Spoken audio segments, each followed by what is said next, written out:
Continue com a gente que começa agora o NTV News.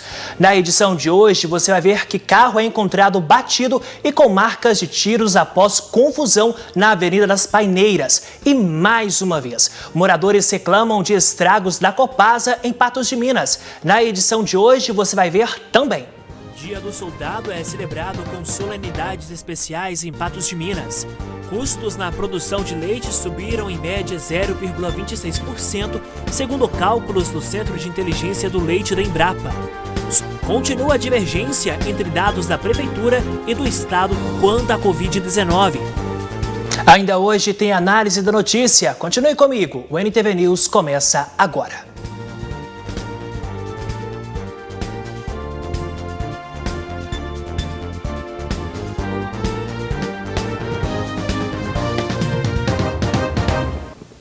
A gente abre a edição de hoje te mostrando que disparos de arma de fogo foram registrados na noite desta terça-feira aqui em Patos de Minas.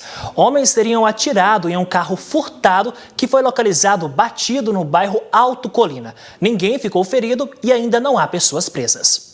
O fato aconteceu entre a Rua Zulmira Vieira e a Avenida das Paineiras. De acordo com informações, no local havia um grupo de pessoas. Em determinado momento, um carro passou pelo local, quando teria então sido atingido por um disparo de arma de fogo.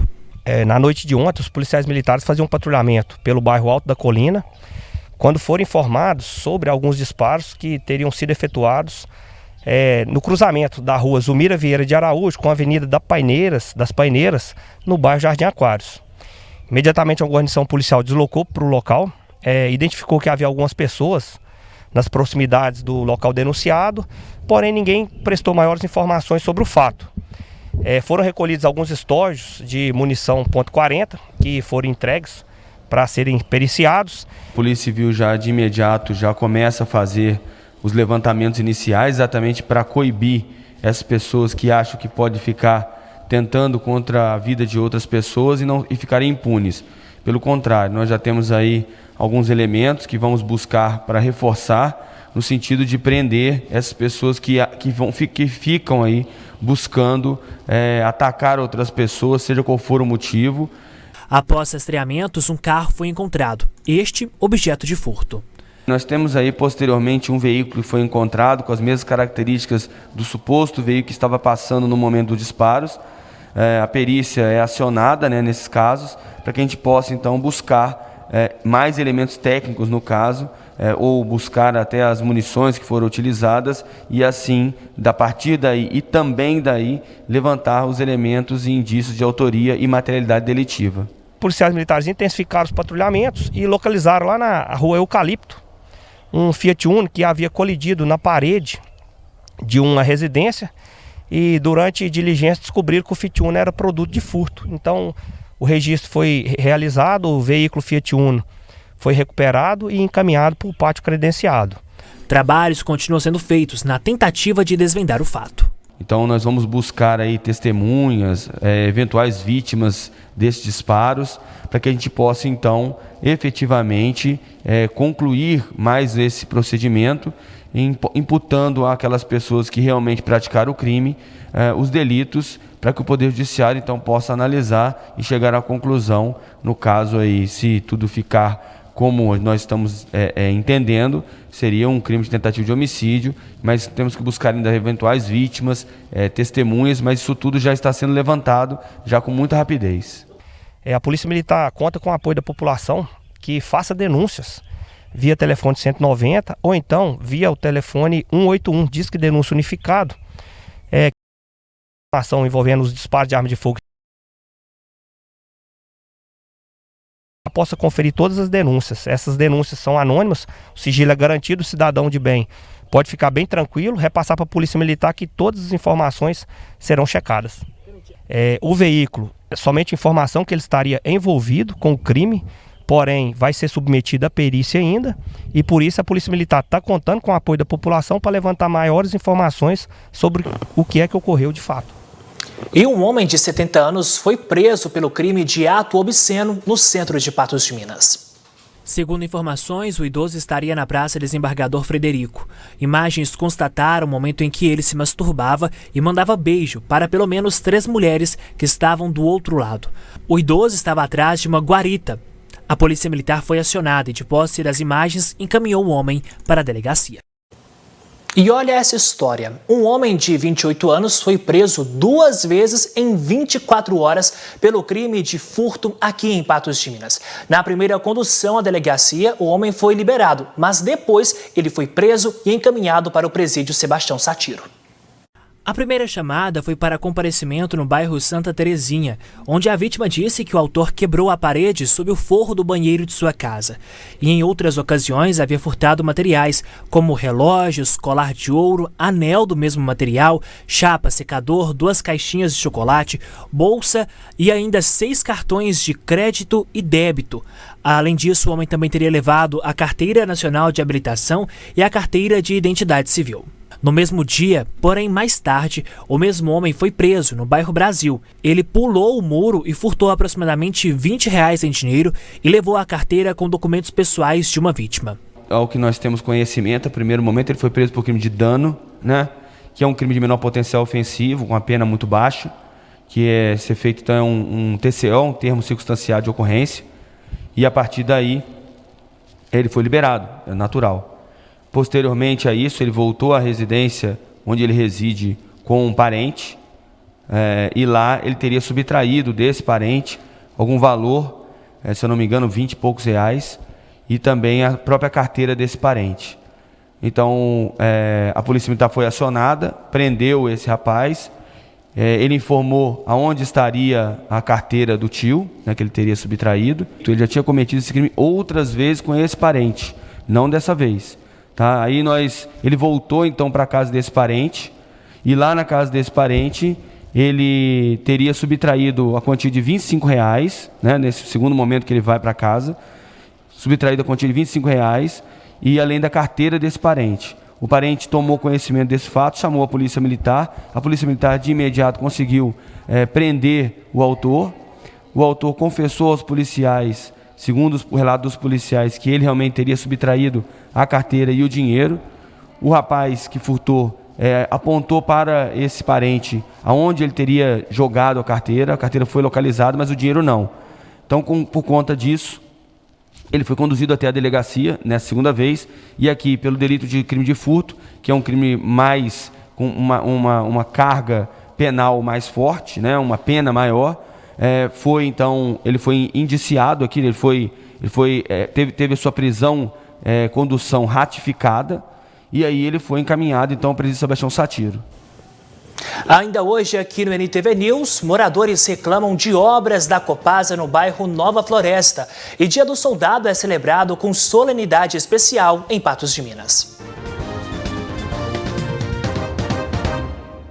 Nessa terça-feira, durante encontro com apoiadores na porta do Palácio do Alvorada, o presidente Jair Bolsonaro disse que a população precisa entender como o preço da gasolina e do gás de cozinha são compostos. Ao comentar o custo dos produtos que tem sofrido uma série de aumentos, abre aspas, a gasolina tá barata, o gás de cozinha tá barato. O pessoal tem que entender a composição do preço. Acabam me culpando por tudo o que acontece no Brasil. Fecha aspas, disse o presidente do Brasil. Vale lembrar que durante os 8 meses deste ano, a gasolina teve aumento de 51% e a probabilidade é que os valores dos combustíveis cresçam ainda mais. A gente muda de assunto e te mostra agora que moradores da rua Doutor João Borges reclamam de uma obra realizada pela Copasa. São inúmeros transtornos que a companhia tem causado para os moradores. A demora e a sujeira provocada por uma obra de tubulações da Copasa tem irritado moradores da rua Doutor João Borges, no bairro Nova Floresta, que procuraram pela reportagem da NTV para relatar a situação. Desde que começou essa obra aqui, já tem quase 2 meses, não andou nem 1 quilômetro aqui. Só nesse trecho aqui de 100 metros, tem quase 2 semanas que estão aqui mexendo aqui. Só faz poeira, transtorno, tá aqui na nossa situação, nas nossas casas, entendeu? E abandona aqui a rua nessa situação. Depois vai fazer um remendo mal feito, igual já fez ali. A rua foi recuperada há pouco tempo, estava esburacada. Vocês veem que causa transtorno todo, estou lendo essa poeira aqui 24 horas por dia, a lentidão do serviço, da Copasa aí, nem a Copasa, é a prestadora de serviço da Copasa. Não tem maquinário que, para fazer o serviço, um trator e vai esparramando terra, na rua toda, estragando o resto do asfalto. O autônomo Maurílio Leite mudou para a rua há cerca de 4 meses e há pelo menos 2 sofre com o transtorno provocado pela poeira que invade a casa. Isso aqui tá um caos, entendeu? Tá um problema, porque eles não têm consciência com o que está fazendo, porque prejudica não é só eu, é todo mundo da rua, tanto que a água que nós joga aqui prejudica outros para baixo, com poeira também, os donos de carro, todo mundo, os seres viventes que estão aqui nessa rua aqui, todo está sofrendo com isso aqui, entendeu? Ele foi forçado a interromper as atividades da feirinha de verduras que havia montado na porta de casa, devido à poeira que estava deteriorando as mercadorias. Nós somos obrigados a arcar com essa poeira e no final gasta um monte de água, a água tá difícil a água e o preço está complicado e no final do mês nós estamos com a conta aí desse tamanho e esse poeirão dentro de casa acabando com os trem nossos tudo. Dentro da minha casa, agora não, porque nós limpou. Porque limpou, eu cheguei de serviço, eu vi que ele vai jogando água, porque o vizinho ali estava até aí, viu eu jogando água aí. Esse trem aqui fica grosso de poeira, só. Em riba das camas, vai lá em riba dos móveis, você passa a mão lá, a sua mão sai vermelha, velho. Sai vermelha, de poeira. E pra nós aqui é muito complicado, mesmo. Muito complicado. E eu arrependi demais porque eu vim pra essa rua aqui. Eu morava na outra ali, saí de lá e vim pra cá, pior. Procurada, a Copasa não respondeu aos questionamentos e nem apontou possíveis soluções para os problemas apresentados nesta matéria até o fechamento desta edição.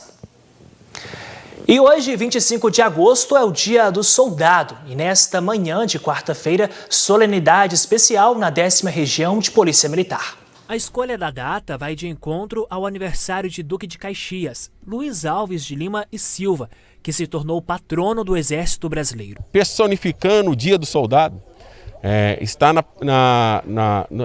na pessoa, né, do Duque de Caxias, personagem de nossa história. Luiz Alves de Lima e Silva, que é patrono também do Exército Brasileiro. Foi um homem, um ser humano que conseguiu reunir todos os valores que eu citei, de lealdade, ética, representatividade, hierarquia, disciplina e patriotismo acima de tudo, né? Deu a sua vida inteira, desde os 5 anos de idade, a servir o Exército Brasileiro. Então ele personificava a ideia do patriotismo e hoje comemoramos o Dia do Soldado no dia que ele nasceu, né? Os soldados são militares de honra que colaboram de diversas formas com a população. Foi com esse intuito que o soldado júnior da Polícia Militar entrou para a corporação. Já são 5 anos contribuindo para uma sociedade melhor. Sempre que eu pensava em polícia militar, em segurança pública, eu me relacionava a fazer algo pelas pessoas, a poder ajudar alguém que precisa e ainda assim ter uma carreira de honra e satisfação. Essa data é uma data especial, pois nos traz essa simbologia do soldado. E ser um soldado da Polícia Militar é reforçar diariamente a missão da nossa instituição, que é promover a segurança pública e valorizar sempre o cidadão de bem, contribuindo para que nossa Minas Gerais fique cada vez mais segura. Além de somar com a comunidade, há a possibilidade de realização de sonhos. A exemplo, o soldado Amorim. Essa data é muito importante, pois a gente relembra, né, a conquista de um sonho, de entrar na corporação, na Polícia Militar, ainda mais através da banda, né, que sempre foi meu sonho entrar na banda de música, sou músico da PM. E é um privilégio, pois além da alegria, né, quando a gente toca, a gente leva alegria, leva esperança para as pessoas, a gente também atua levando segurança e paz a todos também. Uma luta diária para a nação. Nesse dia a gente comemora valores que cultuamos em caserna e utilizamos esses valores para prestar um bom serviço ao público, né? Valores de hierarquia, lealdade, ética, representatividade, disciplina. Então são valores que estão intrínsecos à carreira militar, são valores que quando o soldado entra nas corporações ele recebe uma carga de informações, de instruções, treinamentos que despertam esses valores, né? Realçam no caráter da pessoa esses valores. Então, são esses valores que nós cultuamos, são esses valores que são hoje cultuados no Dia do Soldado. Ainda hoje aqui no News você vai ver que INMET emite alerta para a nova baixa da umidade relativa do ar em Patos de Minas. E custos na produção de leite subiram em média 0,26% em julho, segundo cálculos do Centro de Inteligência do Leite da Embrapa. Seguindo com o NTV News, foi levado a júri nesta quarta-feira Leandro Fernandes da Silva, de 29 anos. O homem foi acusado de ter participado do homicídio de Erivelton Farley Ferreira, no bairro Babilônia, em Lagoa Formosa, no dia 29 de agosto de 2020. Leandro Fernandes da Silva foi julgado nesta quarta-feira pelo homicídio de Erivelton Farley Ferreira, de 33 anos, morto em 29 de agosto de 2020 em Lagoa Formosa. As ligações iniciais repassaram informações que estavam ocorrendo uma briga, né, nessa residência, na esquina da onde ocorreu o homicídio. Então, logo de imediato, receberam outras ligações dando conta de que haviam ocorrido disparos de arma de fogo no local. A guarnição policial deslocou até o local e encontrou já essa vítima caída ao solo com ferimentos no rosto e foi contactado o hospital para que fosse dado o suporte médico até, né, o hospital. Um dos argumentos trabalhados pela Defensoria Pública foi a negativa tanto do Leandro quanto do irmão sobre participação no crime.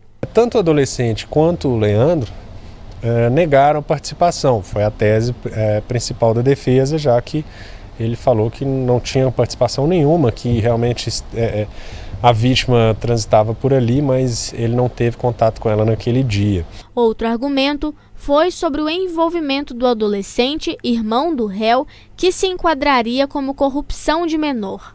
Havia também o delito ele foi imputado o delito de corrupção de menores, porque o irmão dele, segundo alguns indícios, estaria presente no lugar, e o irmão adolescente participando, haveria o crime de corrupção de menores, que foi outra tese da defesa. Essa foi acolhida pelo Conselho de Sentença como inexistente. Ele foi absolvido da corrupção de menores e condenado pelo homicídio. Houve, no entanto, dúvida quanto à autoria do acusado, pois uma das testemunhas afirmou ter visto outra pessoa atirar contra Erivelton. E como houve contradição nos argumentos, o júri entendeu o acusado como culpado. Leandro foi condenado a 7 anos de prisão, a serem cumpridos em regime fechado e sem o direito de recorrer em liberdade. O Conselho de Sentença decidiu, portanto, que o réu cometeu o crime de homicídio simples, artigo 121 caput do Código Penal. Fixa-lhe a pena base em 6 anos de reclusão, a qual agrava em 1/6 diante da reincidência do acusado, tornando definitiva a míngua de atenuantes ou agravantes, causa de diminuição ou aumento de pena, em 7 anos de reclusão, a ser cumprida inicialmente em regime fechado, conforme artigo 33, parágrafo 1º, a linha A, e parágrafo 2º, a linha B do Código Penal. A gente muda de assunto agora aqui no News e te mostra que os custos na produção de leite subiram em média 0,26% em julho, segundo cálculos do Centro de Inteligência do Leite da Embrapa, divulgados nesta semana. Mas em um ano chega a quase 40%. Além disso, os produtores enfrentam as perdas com a seca severa e muitos têm optado pela venda de parte do rebanho. O levantamento do índice de custos de produção de leite, calculado pela Embrapa Gado de Leite, mostra que a variação do custo de produção de leite em julho deste ano foi de 0,26%, sendo a menor variação dos últimos 14 meses. As gorduras que tinha dentro do negócio já foram todas queimadas, porque a conta não fecha. Não fecha, porque hoje 1 litro de leite não está pagando 1 quilo de ração. Isso é um parâmetro que deixa a atividade em alerta total. Nós temos também a questão da falta de chuva para a safrinha que todo mundo esperava agora, no mês de junho, julho e agosto, que ela em muitos lugares não deu nem colheita. Com a baixa na produção leiteira, devido à seca, produtores aumentaram o abate de vacas, uma vez que as cotações no mercado de corte estão atrativas. O que tem matado de matriz leiteira nos frigoríficos do último ano para cá é uma coisa absurda, apesar de que o preço pode ser compensador em razão da arroba do boi ter subido bastante, mas você conversa com o pessoal dos invernistas também, o custo diário de alimentação de um boi também está muito fora da realidade. Então fica esse impasse, né? Tal decisão vai de encontro ao indicador de que a produção de leite deve demorar a se recuperar, segundo o Centro de Estudos Avançados em Economia Aplicada. Pouca oferta, preço vai lá em cima. E o que a gente está acompanhando e está percebendo é que realmente a médio e a curto prazo vai começar a faltar o produto. A redução é drástica, né? No meu caso de compra e venda, reduz muito porque a gente vende pouco. Eu creio que uns 80%, uns 20% do que eu vendi o ano passado nesse período. Aqueles que tiveram a produção depararam-se com elevação nos preços de insumos. Com a alta do milho, soja, silagem mais do que dobrou de preço, ração acompanhando o valor do leite, isso aí tem dado uma dificuldade aí para nós. O milho passou de 100, a soja deu 170. A ração hoje, uma ração boa hoje é 2,50 o quilo. Você vendeu um leite de 2 e pouquinho. Então assim, ficou muito difícil para o homem do campo pelo o custo-benefício que tem, né? Por mais que tente se manter a expectativa de dias melhores, a perspectiva é de que a produção leiteira e a venda de gado de corte se recuperem apenas no próximo ano. Como todo brasileiro, a gente é esperançoso, né? Mas eu creio que enquanto não vier a chuva para aliviar um pouco, porque a partir do momento que chove, os pastos saem e isso alivia um pouco o custo, né? Eu creio que amenizar mesmo assim, ficar bom de verdade, deve ser depois da silagem nova, né? E se o tempo está seco e tem causado prejuízos, vamos agora saber como fica a previsão do tempo para esta quinta-feira. Previsão do tempo. Oferecimento New Color. Sua idade, seu desconto New Color. Aproveite! O Instituto Nacional de Meteorologia emitiu nesta quarta-feira alerta para a baixa umidade, que poderá afetar o Triângulo Mineiro e Alto Paranaíba. A umidade relativa do ar poderá variar de 20% e 12%, com riscos de incêndios florestais e à saúde. Em Patos de Minas, nesta quinta-feira, a umidade relativa do ar poderá chegar a 20%. Então, prepare já a climatização do ambiente. Os termômetros na capital do milho podem começar marcando 15 graus de mínima e salta para o dobro, 30% de máxima. Dia marcado por poucas nuvens. Presidente Olegário, mínima também de 20% de umidade relativa do ar. Máxima de 31 e 15 poderá chegar à mínima. Varjão de Minas terá os termômetros com máxima de 30 e 16 de mínima nesta quinta-feira. A umidade relativa do ar será baixa, 25%. Lagamar, máxima de 32 graus, mínima de 17. Carmo do Paranaíba poderá ter 30 graus de máxima, 15 de mínima e 30% de umidade relativa do ar. Faça um rápido intervalo aqui no NTV News e em 2 minutos a gente volta e você vai ver novos detalhes sobre a fuga de 13 internos de clínica de reabilitação em Lagoa Formosa. A gente volta já.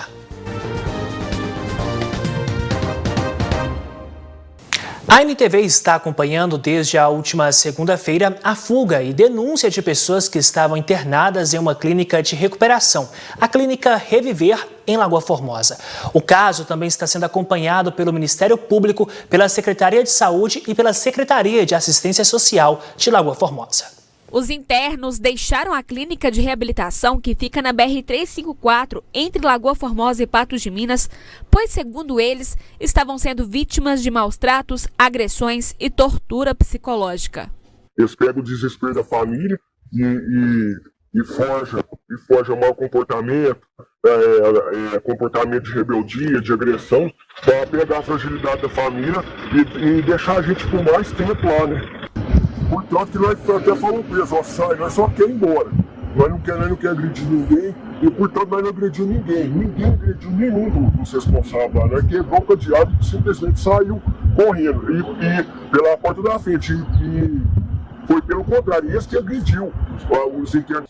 Eles manipulam a família, toda vez na ligação, eles ficam com o celular e 2 caras ao redor da gente. Se a gente for relatar para a família na ligação, eles desligam o celular e levar a gente para esse de observação, dobra a gente e bate na gente. Então a família fica no escuro, podem mostrar para a família o real motivo do que está acontecendo com você lá. A verdadeira situação que você se encontra lá dentro desse local. Em nota, através de advogado, a Clínica Reviver informou que durante a fuga dos 13 pacientes, eles agiram de modo violento, ameaçaram os funcionários com barras de ferro, inclusive usando de força. Ainda segundo a direção, os colaboradores da clínica passam rotineiramente por treinamentos e afirmam que nunca promoveram atos de agressão física aos internos, nem mesmo durante a fuga.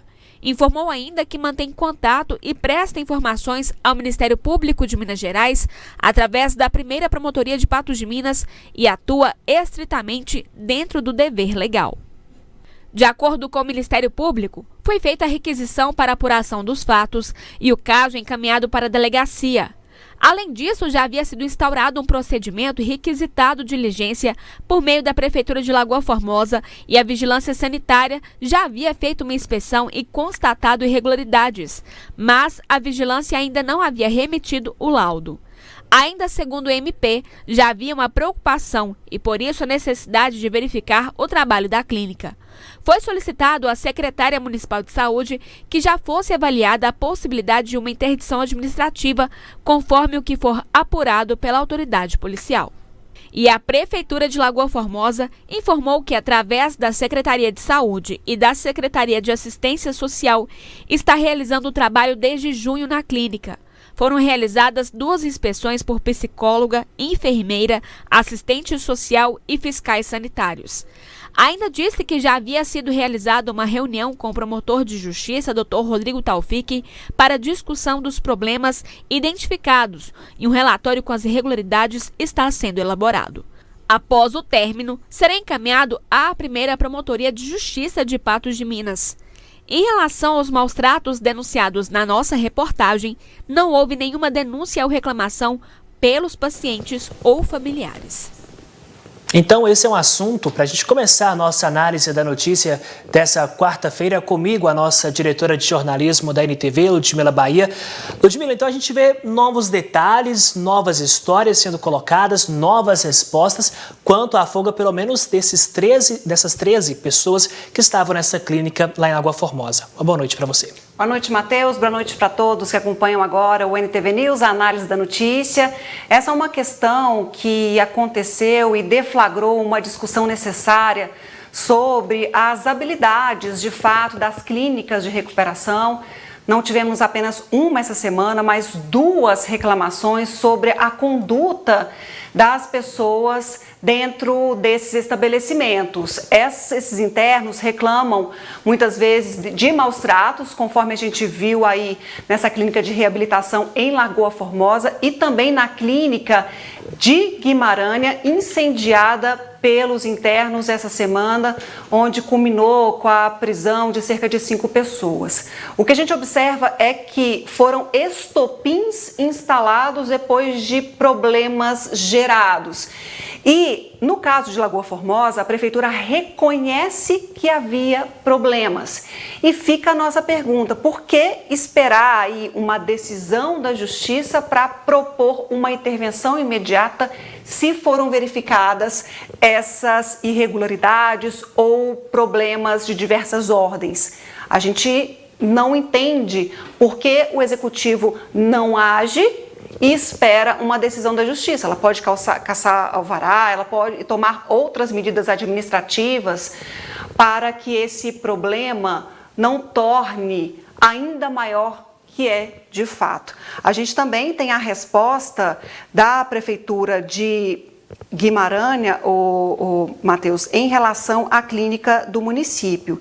Segundo também, são feitas as investigações, as visitas, as apurações sobre as condições de funcionamento e no caso de Guimarães, onde essa clínica pegou fogo, a gente mostrou também para você que acompanha o NTV News, nossos jornalismos aí, Patujá, nossa FM e também aqui na NTV, a questão lá de problema de ordem burocrática, a Prefeitura disse que a clínica não possui alvará sanitário, mas aí é uma questão de ordem burocrática de documentação. E segundo, não foi feito nenhum outro relato sobre algum problema na clínica. Mas fato que, se ocorrem manifestações nessa medida, nessa proporção, beirando aí violência, conforme houve relato no boletim de ocorrência de Lagoa Formosa, no boletim de ocorrência não de Lagoa Formosa, mas no de Guimarães, a gente tem que olhar com cuidado para saber, de fato, a responsabilidade e também a competência desses locais que estão lá para servir de recuperar a pessoa num momento tão difícil, tão delicado e muitas vezes acaba provocando isso que a gente viu, revolta. Não que seja a atitude adequada de forma nenhuma, mas é uma forma, talvez, da sociedade, dos órgãos responsáveis olharem com mais carinho para saberem se de fato essas clínicas estão cumprindo com o seu dever e com o seu papel. E nós seguimos acompanhando os próximos passos aí dessas duas clínicas e tantas outras também que funcionam em toda a nossa região. Ludmila Bahia, a gente faz uma pausa rápida aqui no NTV News. Já depois do intervalo a gente continua com a nossa análise da notícia. Não sai daí.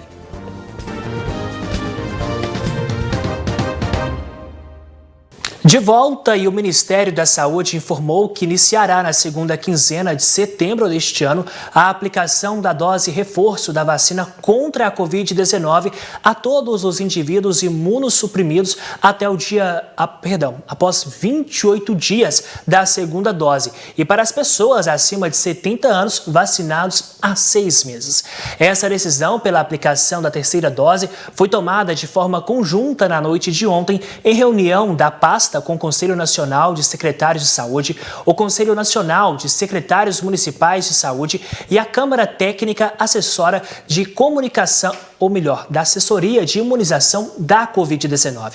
Segundo o Ministério, a imunização deverá ser feita preferencialmente com uma dose da Pfizer ou de maneira alternativa com a vacina de vetor viral da Janssen ou AstraZeneca. Também foi decidido durante a reunião de ontem que haverá redução do intervalo entre as doses da Pfizer e da AstraZeneca, de 12 para 8 semanas. Ainda falando sobre vacinas, a Prefeitura de Patos de Minas informou hoje que vai receber cerca de 1.800 primeiras doses de vacinas contra a Covid-19.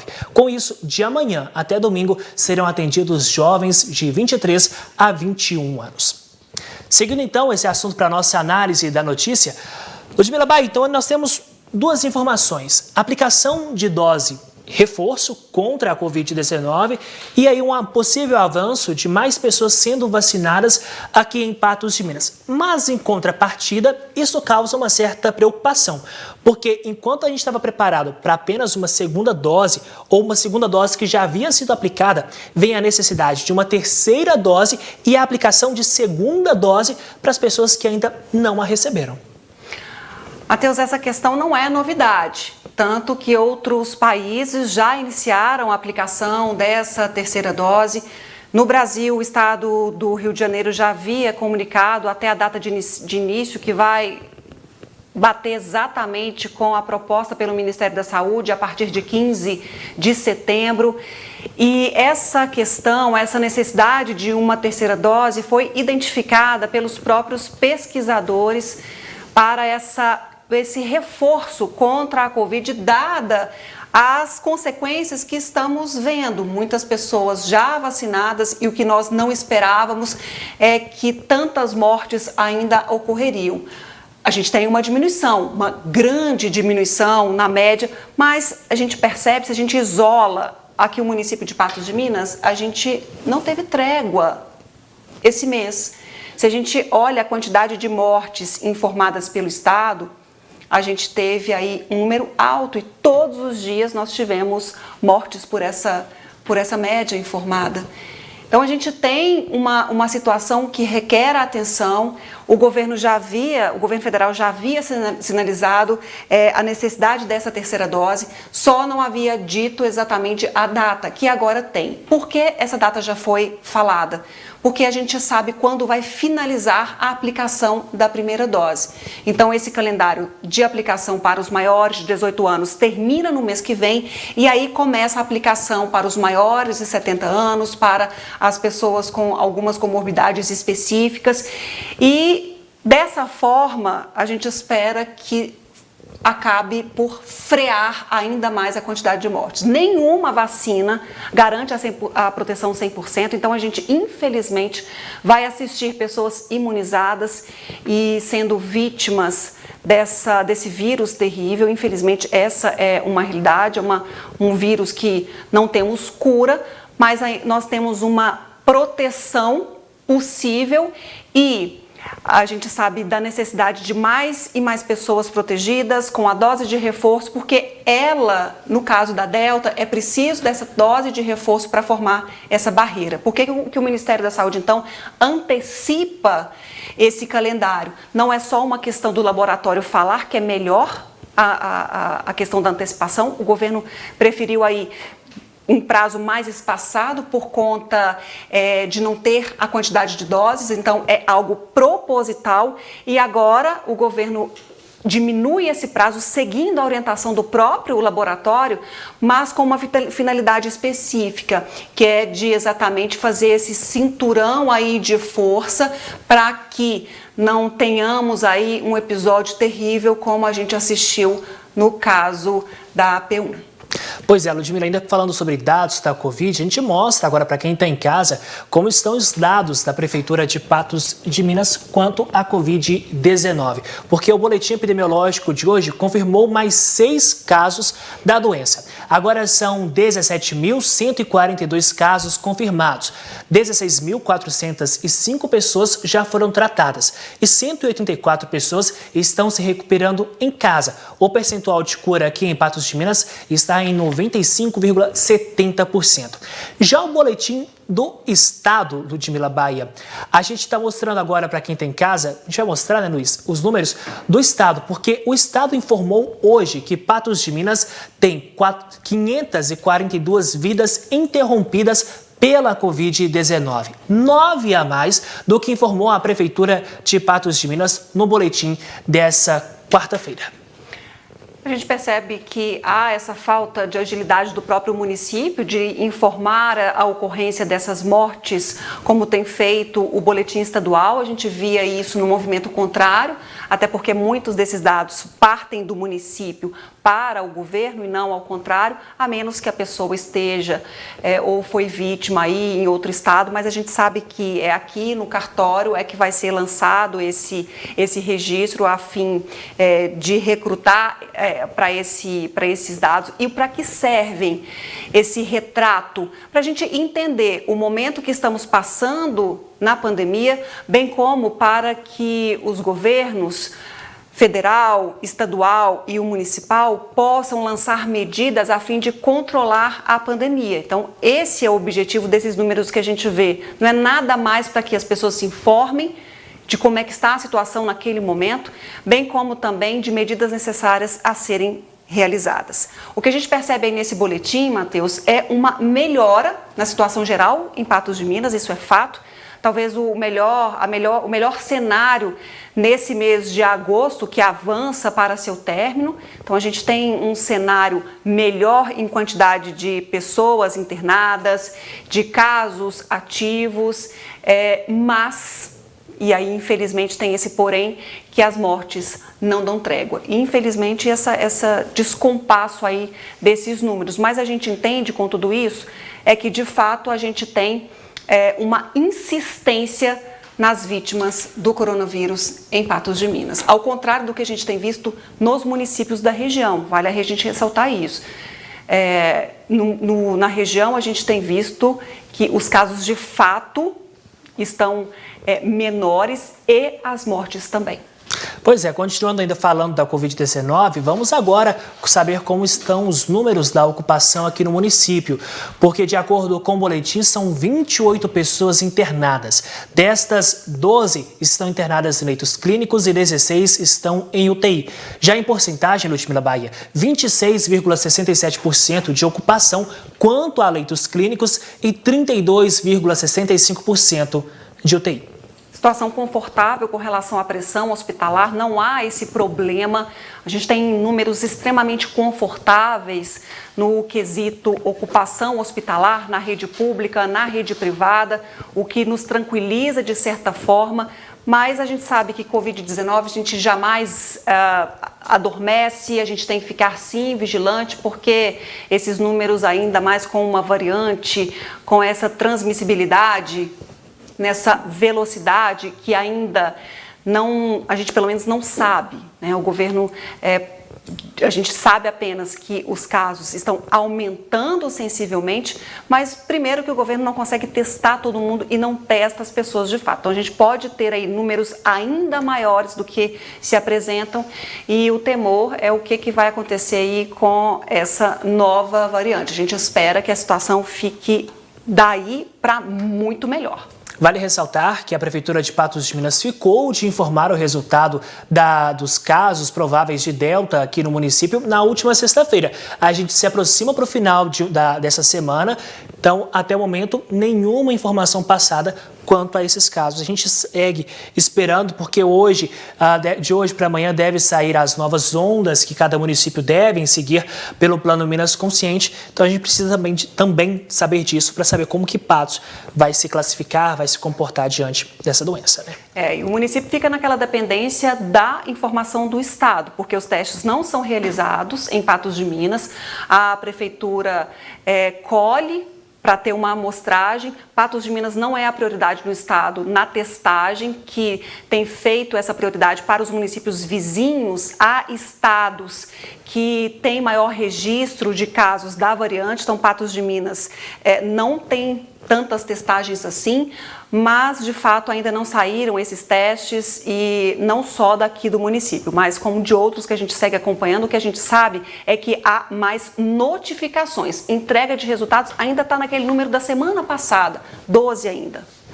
Mudando de assunto agora, Ludmila, aconteceu hoje a 14ª oitiva da CPI da Copasa. Foi ouvido Carlos Coimbra, ele que é superintendente regional de ensino, morador do distrito de Major Porto. Segundo o depoente, a atuação da Copasa no distrito é considerada complicada. Veja. A Comissão Parlamentar de Inquérito que investiga as possíveis irregularidades cometidas pela Copasa no município de Patos de Minas ouviu nesta quarta-feira o representante da comunidade do distrito de Major Porto, Carlos José Coimbra. Foram cerca de 30 a 40 minutos de duração, um tempo curto em comparação às oitivas anteriores, mas satisfatório para os envolvidos. Hoje nós estamos no meio, né, das oitivas de pessoas que representam os distritos de Patos de Minas. Nós precisamos entender se a Copasa presta os serviços de abastecimento de água e coleta e tratamento de esgoto também nos distritos, conforme dispõe no contrato assinado lá em 2008 e nos aditivos contratuais que foram assinados no decorrer dos anos. Foi um depoimento rápido, porém que pode ser muito bem aproveitado pela Comissão Parlamentar de Inquérito. Um dos pontos destacados pelo depoente foi justamente a questão do tratamento de esgoto no distrito, que, segundo ele, é apenas promessa, mas nunca existiu de fato. Hoje, em Major Porto, nós temos um problema sério de esgoto, onde foi feito as ETs, que são estação de tratamento de esgoto, mas elas não funcionam.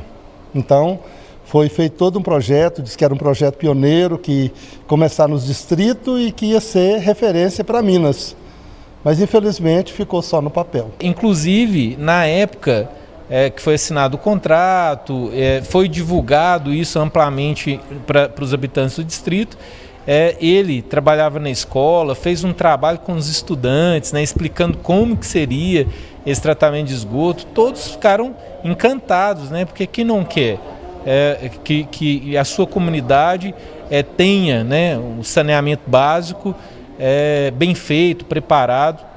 E dessa forma foi uma frustração muito grande no distrito, porque até hoje a Copasa não cumpriu o contrato em relação ao tratamento de esgoto no distrito de Major Porto. Uma coisa assim, muito chocante. Para te falar a verdade, eu já imaginava que a gente ouviria isso aí. Agora, o mais chocante ainda é quantos anos que a Copasa está no município, ela não foi notificada, ela não foi fiscalizada, ela não foi cobrada nenhuma vez por isso. E a população continuando pagando as contas, né, como se realmente aquele serviço fosse prestado à comunidade, o que não é. Outra reclamação diz respeito à qualidade da água, que também é questionável. Temos água, ela não é boa, quando você bebe você sente, né, e ela tem muito calcário, que eles já fizeram. O teste falou que é uma água de muito calcário. E ela deixa muitos resíduos nos chuveiros, nas torneiras. E as pessoas, assim, sempre reclamando, né? Com esses resíduos, será que nós, ser humano, isso aí não vai nos prejudicar com a nossa saúde? O que vai acontecer? Carlos Coimbra ainda relatou que a comunidade procurou por diversas vezes dialogar com a companhia em reuniões e solicitações, mas nunca obtiveram resultado. Desde a época que foi construído, em 2008, a gente sempre procurou a Copasa, falava com eles, porque as pessoas que residem perto, eles sofrem muito todo ano com o mau cheiro, né, com mesmo os insetos, pernilongo, e a gente sempre procura. Fizemos reuniões e tudo, ia falar que ia melhorar, que ia fazer o tratamento, mas nunca foi feito. Restam ainda novas oitivas, que devem ter continuidade entre os dias 1º e 14 de setembro.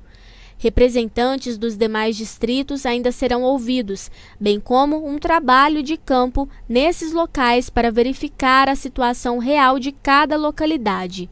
O prazo de 90 dias também se encerra em setembro, mas a comissão vai solicitar uma prorrogação de 60 dias para concluir a investigação. O nosso foco, a nossa intenção é de a gente ir, sabe, a alguns distritos, para a gente ver a situação mesmo lá em loco, né? Que você viu que ontem nós tivemos assim depoimento que lá onde faz a coleta de água tem assim, às vezes tem uma cerquinha só no reservatório, aliás, tem uma cerquinha só, mas gado entra para lá e coisa nesse sentido. Então a pretensão nossa é a gente mesmo ir lá. Ludmila Bahia, de verdade, acho que a gente só pode falar um novo capítulo, mais uma pessoa ouvida, porque a gente não consegue ver uma solução, algo novo no fim desse túnel aí, apenas perspectivas. O óbvio, por mais que ele precise ser dito, sendo dito mais uma vez e, ao que parece, nenhum avanço. Olha só, Matheus Borges, o que a gente entende é que a CPI, essas impressões, a CPI já tinha. Então, nessa oitiva de hoje, só confirma a impressão.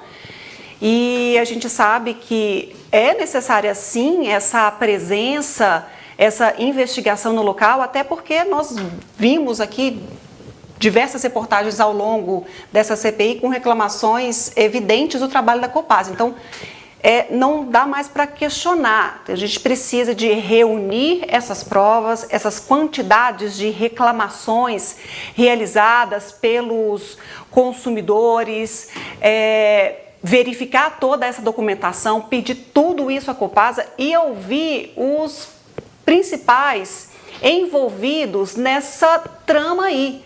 A gente viu que a Copasa ainda não foi ouvida, por exemplo, os ex-gestores, os atuais, pessoas que podem aí contribuir, trazer luz para essa investigação também.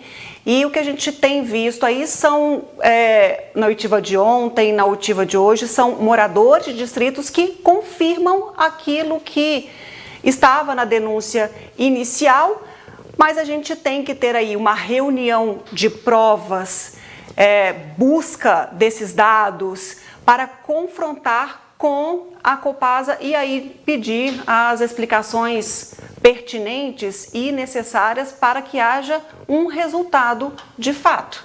que a gente tem visto aí são depoimentos que muitos deles não trouxeram nenhum tipo de contribuição, mas paralelo a eles, a comissão tem toda a autonomia para seguir com as investigações na busca dessas informações para que, de fato, acrescentem à CPI e não causem aí inconformismo ou mesmo que não careça ou não obtenha nenhum tipo de resultado. Então é preciso de agilizar essas investigações, essas buscas e não apenas confirmar aí fatos que a gente já tem certeza que ocorrem. Pois é, Ludmila Bahia, com essa então a gente fecha a nossa análise da notícia, mas amanhã a gente está de volta aqui no NTV News às 7 horas da noite. A gente começa cedinho lá no 30 Minutos, às 11h30, na sequência no programa Gui Boaventura e no patosjá.com.br. Amanhã é o nosso encontro marcado aqui.